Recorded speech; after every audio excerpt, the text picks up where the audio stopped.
Get ready for a whole lot of sunshine, and warming temperatures are going to continue through tomorrow and Wednesday, but a few changes are expected later this week. Hey everyone, I'm Chief Meteorologist Darrell Winninger from the Central Oregon Daily Weather Center, and on this Monday afternoon we're going to take a deep dive into your most reliable forecast. Take a look at what's been happening, why it's happening, and what's going to happen next. Let's start off with cameras across the high desert. There are a few light clouds, but none of them bringing any precipitation anywhere in sight. When we look at this bachelor camera overlooking Tumalo Mountain and Bend on the other side, the one just above where you see my camera, you do see a little bit of haze. So let's check in with our air quality, and currently we're still good air quality when we look at the hourly average from the DEQ. Winds are coming out of the northwest, and it has been breezy for many of us. We're going to get to those winds in just a few minutes, but let's go ahead and just stay with the dry theme.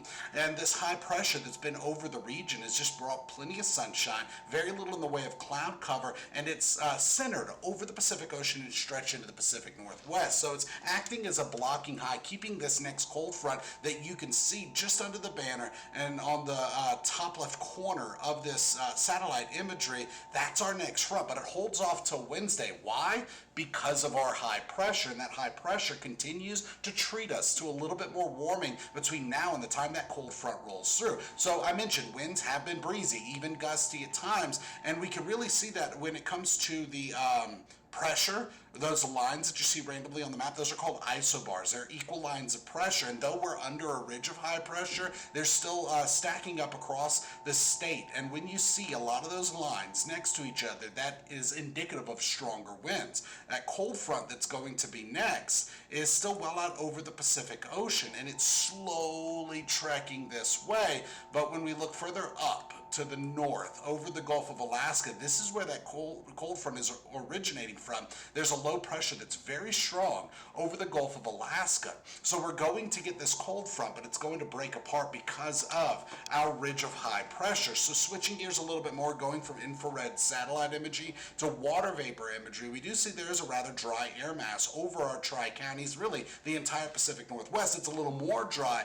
over Idaho in the lower atmosphere than it is over Central Oregon, but it's still dry, and that's leading to cold nights, or chilly, colder nights that are going to be chilly for many of us, as well as warming days. So today, temperatures have been topping out in the 60s with 71 degrees in Warm Springs. Actual temperatures are mostly in the 60s with some 50s in our higher elevations. We're talking the east slopes of the Cascades, Sisters, Sun River, Three Rivers, Lapine, maybe Deschutes River Woods and surrounding areas, but in Warm Springs, it is a little bit warmer. We're already into the low 70s, but we're still running between 2 and 6 degrees warmer than we were 24 hours ago. So let's talk about this high.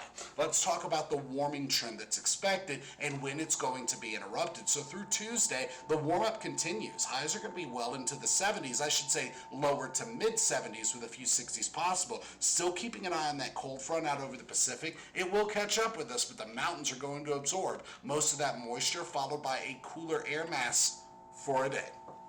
By Wednesday, the warm-up stays with us. Mid to upper 70s, some low 80s possible, but increasing clouds are expected by the afternoon with a few sprinkles, mostly in the mountains, but some of our lower elevations could catch a couple of those sprinkles. Nothing in the way of thunderstorm activity, and then that cooler air mass moves over Central Oregon. The warmer air mass dips a little further to the south, and temperatures are still going to be in the mid 70s for most of the high desert, but that colder air mass is just going to stick around for one day. So it looks like a little roller coaster when it comes to our temperature. 70s, lower to mid 70s, and mid to upper 70s with a few 80s Wednesday. Then that low chance for a few sprinkles. We get our dip in temperatures Thursday, but look at Friday and Saturday.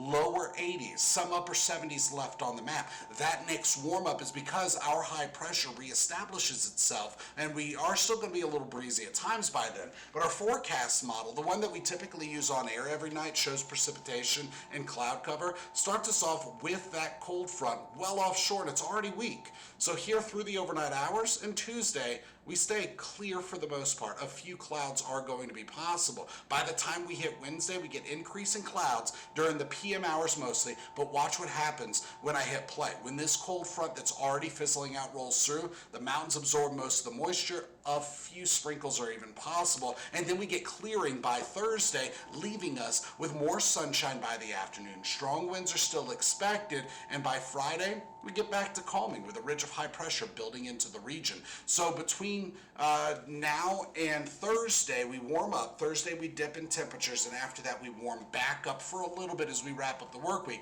Now, let's look at our GFS model. This is the American model that's a long-range forecast model, and it's going to show us what's happening after what we just looked at. So through Thursday night, we keep very little cloud cover over the high desert. By Friday, sunshine with a few light clouds. By Saturday, we start to see another shift in the weather pattern. Saturday will start off clear. Evening clouds are expected, staying dry, and then by Sunday, partly cloudy, a few showers, and we keep a chance for a few showers as we go into next week, but still mostly dry forecast, just breezy at times and periods of more cloud cover. Now through Wednesday, we're not expecting much in the way of precipitation. Looking at the entire Pacific Northwest, when we dive in and take a closer look to the high desert, there are a couple faint green marks, but really, like I said, a few sprinkles late Wednesday. But let's talk about winds now. Today, they have been a little gusty at times. Actual wind speeds are between 10 and 20 miles per hour out of the northeast. Wind gusts are between 15 and 25 miles per hour. Could have been periods of getting up to 30 plus, and it's staying breezy here through the rest of this afternoon, getting into the evening. After about sunset, those wind speeds start to taper off. We're back to a gentle breeze. Remember, with this graphic, everything to the left of the white line is observed, everything to the right of the white line is forecast. So it's been a little breezy for a couple of hours now, but by Tuesday, 2 to 12 miles per hour, not getting too strong at all. By Wednesday, our wind speeds pick up as that next cold front rolls into the region. Breezy, even gusty winds by the time we're getting to the afternoon and evening hours. So as clouds start to increase, when we get that chance of a few sprinkles. Now for tonight, we're falling back into the 30s. A couple spots could get near freezing. So if you're in one of those higher elevations and you have any plants outside, pull them in. But here through the next couple of days, it's not going to be as much of an issue. Meanwhile, temperatures on Tuesday, 70s with a few 60s and tons of sunshine. Here's that 7-day planner. That weak front rolls through Wednesday night going into Thursday. Now, I have a chance of a few sprinkles. I think they will be few and far between. And I wouldn't bet on getting rain, but if there is some light sprinkle activity, it's because of that front. We get our dip in temperatures and we're back into the lower 80s by Friday and Saturday.